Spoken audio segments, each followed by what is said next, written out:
BJP সরকারের সময় আমরা কোনো রকম কোনো দুর্নীতির লক্ষণ না পেলেও হঠাৎ করেই একটি খবর আমাদের সামনে এসে পৌঁছয়। খবরটি হচ্ছে বারাসাতে মণ্ডল 2 এর বিশু সাহা নামে একজন মণ্ডল সভাপতি, তিনি নাকি তার নামে কুপন ছাপিয়ে নাকি দোকানে দোকানে 5,000 টাকা করে তোলাবাজি নিচ্ছিলেন। এরকম একটি বিষয় যখন চোখে আসে, সাধারণ মানুষ সবাই প্রশ্ন করে যে এই জিনিসটা কেন হচ্ছে। উনি তখন আমতা আমতা করেছিলেন, সেই মুহূর্তে কোনো প্রশ্নের উত্তর দিতে পারেননি। পরে এই কথাটি যায় জেলা সভাপতির রাজীব পোদ্দারের কানে। রাজীব পোদ্দারের কানে যখন এই বিষয়টি যায় এবং সবাই যখন প্রশ্ন করে ওনাকে যে এইরকম তোলাবাজি হচ্ছে কুপন ছাপিয়ে, উনি তখন বলেন না না বিষয়টা আপনারা বুঝতে পারছেন না, এসব কিচ্ছু হয়নি।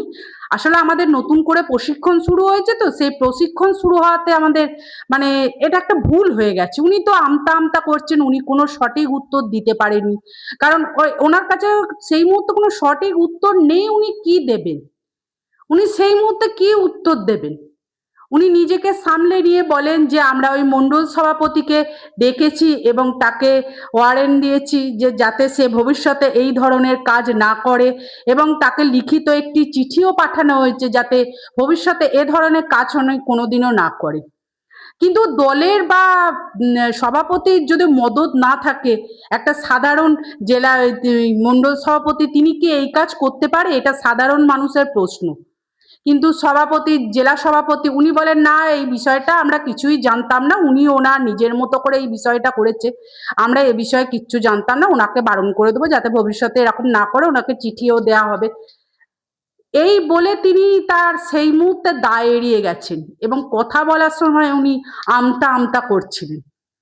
তার মানে কি আমরা ধরে নেবো যে সর্ষের মধ্যে ভূত? কারণ আমরা জানি পুরনো যে আমাদের প্রাক্তন মুখ্যমন্ত্রী মমতা ব্যানার্জির দল, তৃণমূল যে দলটা ছিল, তাতে এত দুর্নীতি, এত তোলাবাজি, এত মানে যত রকম খারাপ কাজের সঙ্গে এই দলটা যুক্ত ছিল, যার জন্যে সাধারণ মানুষ অতিষ্ঠ হয়ে এই তৃণমূল দলটাকে হারিয়ে নতুন করে বিজেপিকে নিয়ে এসছে। কিন্তু এখন যদি বিজেপিও যদি এই ধরনের তোলাবাজি কাজ করে, তাহলে মানুষ কি মেনে নিতে পারবে? এটা সাধারণ মানুষের প্রশ্ন। কিন্তু রাজীব পোদ্দার বলেছেন বিষয়টা আমরা ভেবে দেখব, বিষয়টা সম্পূর্ণ ভুল বা মিথ্যে। বিরোধী দলেরা নাকি এই বিজেপি সরকারকে ছোট করবার জন্য এই ধরনের একটা রটনা রটিয়েছে। ব্যাপারটা তো তা নয়, কারণ স্টোনচিপ, পাথর এবং ডাইসের একটি দোকানেতে এই ধরনের কুপন নিয়ে 5,000 টাকা করে নেওয়া হয়েছে। আমরা এখন এই মুহূর্তে একটি দোকানেই জানতে পেরেছি খবর যে সেখানেই নাকি কুপন কেটে টাকা নেওয়া হয়েছে। ভেতরে ভেতরে হয়তো আরো অনেক দোকানেই এরকম ভাবে নেওয়া হয়েছে, যেগুলো প্রকাশ্যে আমাদের সামনে আসেনি। তাহলে কি আমরা ধরে নেব দলে আসতে না আসতে বিজেপিও এরকম তোলাবাজি আরম্ভ করেছে, এরকম দুর্নীতিমূলক কাজের সঙ্গে, অবৈধমূলক কাজের সাথে যুক্ত হতে চলেছে ভেতরে ভেতরে, যেটা দলের একাংশ জেনেও মানে মুখে কিছু বলতে পারছে না, চুপ করে আছে। কিন্তু আমরা অনেক আশা ভরসা এবং আমরা নিজেদের প্রতি বিজেপি সরকার, শুভেন্দু অধিকারীর প্রতি বিশ্বাস রেখে কিন্তু এই দলটাকে এনেছি। কারণ আমরা চাই আমাদের রাজ্য দুর্নীতিমূলক এবং তোলাবাজ এইসব থেকে একদম যেন এইসব যেন আমাদের রাজ্যে কিচ্ছু না থাকে, এসব থেকে যেন আমাদের রাজ্য অনেক দূরে থাকে। এই জন্যেই আমরা কিন্তু অনেক আশা এবং ভরসা নিয়ে এই বিজেপি সরকারকে এনেছি। তাহলে এই ধরনের যদি কুপন কেটে কেটে, এবং যিনি কুপন কেটেছেন তার নাম হচ্ছে বিশু সাহা, উনি এতখানি সাহস পেলেন কি করে দলের মদত না থাকলে? এদিকে দলের লোক বলছে না আমরা বিষয়টা কিছুই জানতাম না, বিরোধী দল এদের নামে এইসব রটনা রটিয়েছে, আমরা মানে এসছে এই বিজেপি সরকার এসছে বিজেপি সরকারকে ছোট করবার জন্য, বিজেপি সরকারের মাথায় মানে অপবাদ চাপানোর জন্য নাকি, এই দলটিকে বদনাম করবার জন্য নাকি এই দলটির নামে মিথ্যে কথা বলা হচ্ছে। এটা বিষয়টা আদৌ তাই নয়। কিন্তু সরাসরি তো একটাই স্টোনচিপ, ডাইস এবং টাইলসের দোকান থেকে এই ধরনের বিল পাওয়া গেছে। তাহলে কি আমরা এটাই বুঝে নেবো যে বিজেপি সরকারও কি এই ধরনের কাজের সঙ্গে আস্তে আস্তে যুক্ত হতে চলেছে? যেটা তো এই একটি হয়তো আমাদের চোখের সামনে এসছে, হয়তো ভেতরে ভেতরে আরো আছে। আরো হয়তো এরকম ধরনের কাজ হচ্ছে, পরে সেটাকে আমরা পরে হয়তো আমরা প্রকাশ পাবো যে আরো অনেক হয়তো হয়েছে, কিন্তু এইরকম তো হওয়ার তো কথা ছিল না। কারণ আমরা জানি আমাদের এই নতুন মুখ্যমন্ত্রী শুভেন্দু অধিকারী ভীষণ কঠোর এইসব বিষয়। কারণ উনি তৃণমূলের এই যে দুর্নীতিমূলক যেসব নেতা মন্ত্রীগুলো ছিল, যেভাবে উনি মানে ইডি সিআইডিকে দিয়ে ধরিয়েছে বা তাদের জেল হেফাজত করেছে, তাতে তো আমরা মনে করি যে উনি খুবই কঠোরপন্থার একজন মানুষ।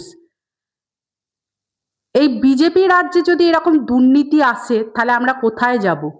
আমরা তৃণমূল আমলে এইসব দুর্নীতি বা যত রকম খারাপ কাজ এবং যারা অন্যায় কাজ করতো তাদের প্রশ্রয় দেওয়া হতো এই আমাদের প্রাক্তন মুখ্যমন্ত্রী মমতা ব্যানার্জি, যার জন্য আমরা বিরক্ত হয়ে এই দলটাকে তাড়িয়েছি, এই বিজেপি সরকারকে এনেছি। তাহলে এই বিজেপি সরকারও কি এই একই কাজ করবে, অবৈধমূলক কাজ করবে? এখন দেখা যাক আরো কত রকম এই ধরনের কথাবার্তা বেরোয় বা এইসব কাজকর্মের সঙ্গে আরো কিভাবে জড়িত আছে বিজেপি, এই তো সবে একটা। তবে ওনাদের যে সভাপতি বা ওনাদের যে সবার যে জেলা সভাপতি, উনি কিন্তু বলেছেন এটা বিরোধী দলেরা আমাদের নামে রটিয়েছে। উনি এই বিষয়টা একদম স্বীকার করেননি কো। উনি এটাও বলেছেন আমাদের কিছু প্রশিক্ষণের কাজ টাজ হচ্ছে, তো সেই বিষয়ে হয়তো উনি কিছু একটা ভুল করে ফেলেছেন। তা আমরা কি মেনে নেবো যে ভুলটা উনি নিজের দ্বারাই করেছেন, এই ভুলের জন্য কারোর মদত ছিল না? তা কি কখনো সম্ভব উনি একার বা নিজের দ্বারা এই ভুলটা করতে পারেন? যখন বলা হয় ওনাকে সাসপেন্ড করা হবে বা ওনাকে ইয়ে করা হবে, তখন উনি মানে রাজীব পোদ্দার বলেন যে ওইসব কথায় কেন আসছেন, ওসব কথা বাদ দিন, একটা ছোট্ট কাজের জন্য সাসপেন্ডের কথাটা কেন আসছে? তাহলে কি উনি প্রশ্রয় দিচ্ছেন এই কাজটাকে? উনিও কি চাইছেন যে এই কাজটাকে ধামাচাপা দেওয়ার একটা ব্যবস্থা করছে যাতে সত্যিটা সামনে চলে আসে? তাই কি উনি এই ধরনের কথা বললেন যে সাসপেন্ড করার এই মুহূর্তে কোনো প্রশ্নই উঠছে না? তাহলে কি ধরে নেব যে এই বিজেপি সরকারও আস্তে আস্তে এবং গোপনে এই অবৈধ কাজের জন্য নিজেদের তৈরি করছে এবং হাত পাকিয়ে তুলছে, এই সবে শুরু। এখন দেখা যাক, সময় বলে দেবে যে উনি কতটা কঠোরতম হবে এই রাজ্যের জন্য এবং এই রাজ্যের মানুষের জন্য, নাকি দলের লোকের মানে গোপনীয়তার ফলে উনিও এরকম দুর্নীতিমূলক কাজের সঙ্গে তার দলকে যুক্ত করবে। এখন ভবিষ্যৎ বলে দেবে। আমরা জানি যে ওনাকে এনেছি আমরা অনেক আশা এবং ভরসা এবং বিশ্বাস করে। ইতিমধ্যে উনি যে কয়েকটা কাজ করেছেন, সেই কাজগুলো কিন্তু ভোটের আগেই তিনি বলেছিলেন এইগুলো করবেন এবং সেইগুলো করে দেখিয়েওছে।